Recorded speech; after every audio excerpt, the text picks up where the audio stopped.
O Volkswagen 1600 foi lançado em 1969 e não teve um resultado de vendas dentro do esperado. Porém, foi um carro muito importante na história da empresa no Brasil, como veremos nesse vídeo. Meu nome é Rogério De Simone, autor de vários livros sobre automóveis nacionais. Bem-vindo a mais um vídeo do meu canal Roger Classic.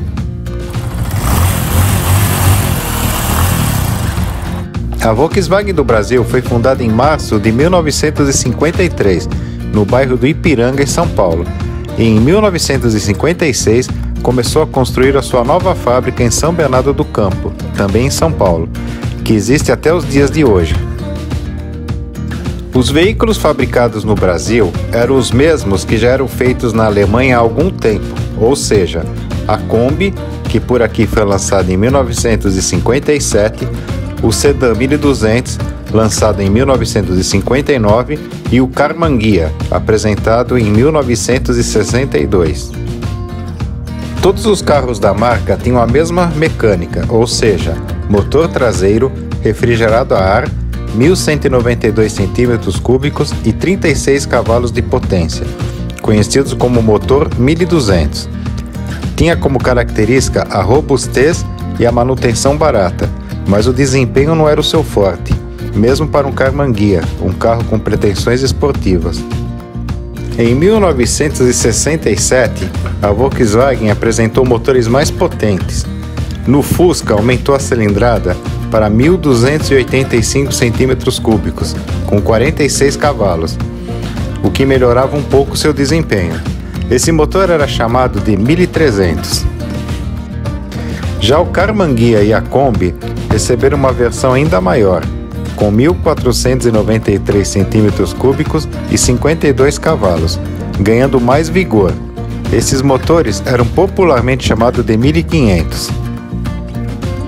Nas propagandas da época, apareciam os carros com o rabo de tigre saindo do capô traseiro, alusão à maior potência dos motores. Nesta época, a empresa sentiu a necessidade de fabricar um veículo um pouco maior e mais sofisticado, que era uma exigência do mercado. Assim, iniciaram-se os estudos que ficaram conhecidos dentro da empresa como o Projeto B135, e era segredo absoluto.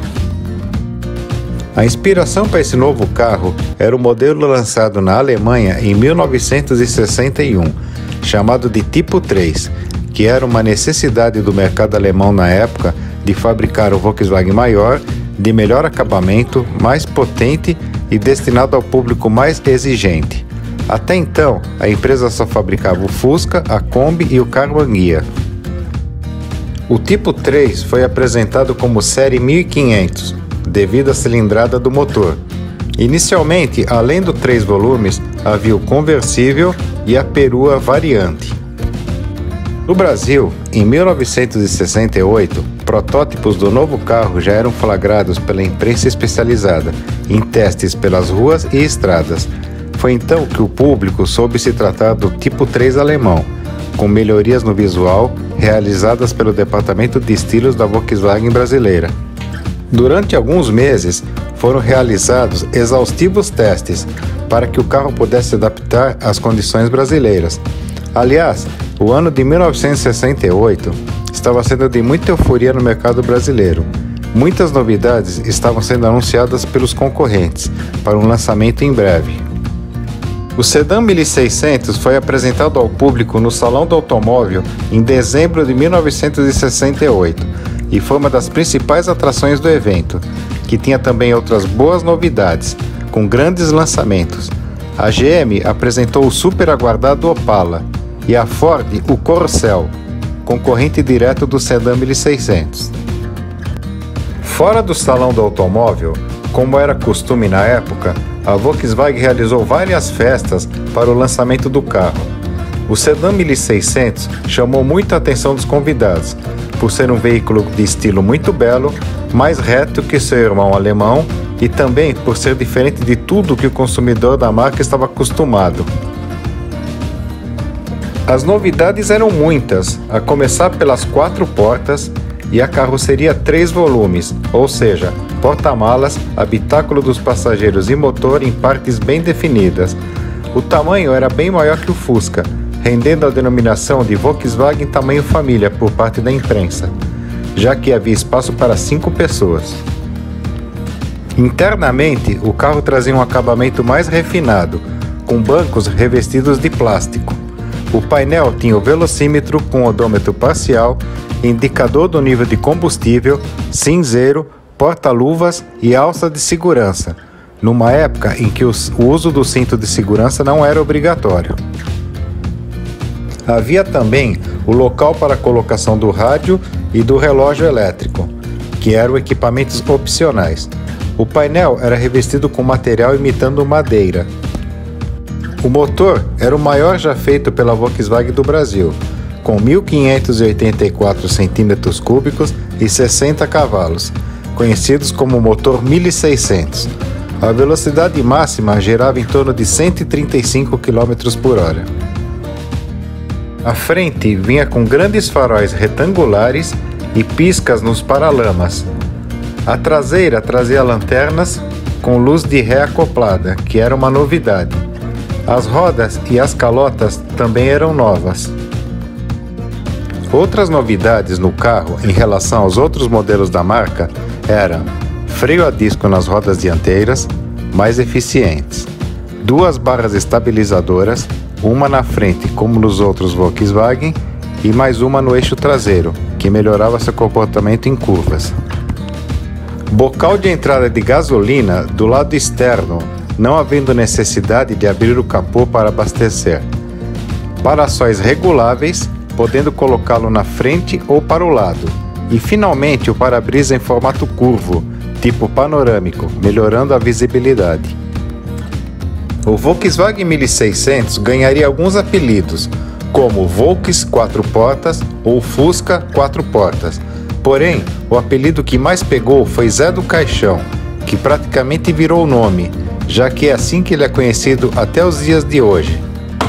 Este nome era emprestado do personagem de filmes de terror criado e interpretado pelo brasileiro José Mojica Martins, muito popular naqueles tempos. Este apelido foi escolhido por causa das linhas retilíneas e quadradas do carro e das 4 maçanetas cromadas, que lembravam as alças de um caixão.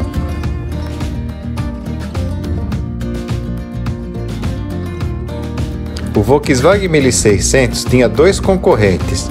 O primeiro e mais direto era o Ford Corcel, equipado com motor 4 cilindros, 1.289 cm3 e 62 cavalos de potência.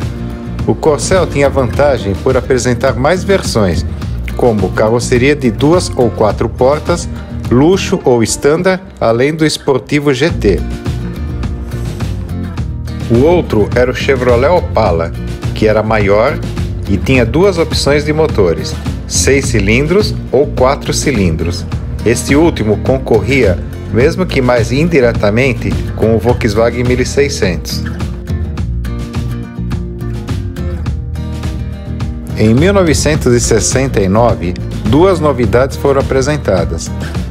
Foi a versão mais luxuosa, chamada de Volkswagen 1600L, que vinha equipado com teto na cor preta, pneus com faixa branca, painel equipado com rádio e bancos revestidos de couro, sendo que os encostos da frente eram reclináveis. Esse automóvel foi fabricado em pequeno número, sendo muito raro hoje em dia. O outro foi a versão perua, chamada Variante, que usava a mesma base do Volkswagen 1600, porém com motor de dupla carburação, que aumentava a potência para 65 cavalos. A Variante foi muito bem aceita no mercado e rapidamente se tornou um grande sucesso de vendas. Em 1970, os carros ganharam nova frente com faróis duplos e capô redesenhado, agora com o emblema da Volkswagen na parte vertical, dando um aspecto mais moderno. Os para-choques agora eram com apenas uma lâmina e com 2 garras revestidas de borracha, que protegiam contra pequenos impactos. Para facilitar a visualização, coloco lado a lado, à esquerda a frente de 1969 e à direita a frente do 1970. Outra novidade do ano foi a versão Fastback do 1600, chamado de Touring Luxo ou TL. A mecânica era a mesma da variante, a diferença estava na traseira mais inclinada. Tinha menor capacidade de carga que a variante e maior capacidade do que o Volkswagen 1600. No mercado, apesar de bem aceito entre os taxistas devido às 4 portas, as vendas do Volkswagen 1600 estavam abaixo do esperado e não chegavam a incomodar a liderança do Ford Corcel. Mas isso não era tão preocupante, já que a procura pela variante era muito grande. O mesmo ocorria com o recém-lançado TL. Por isso, a empresa deixou de fabricá-lo no final de 1970, com um total de 24.500 unidades produzidas. Hoje, são carros muito bem aceitos entre os colecionadores.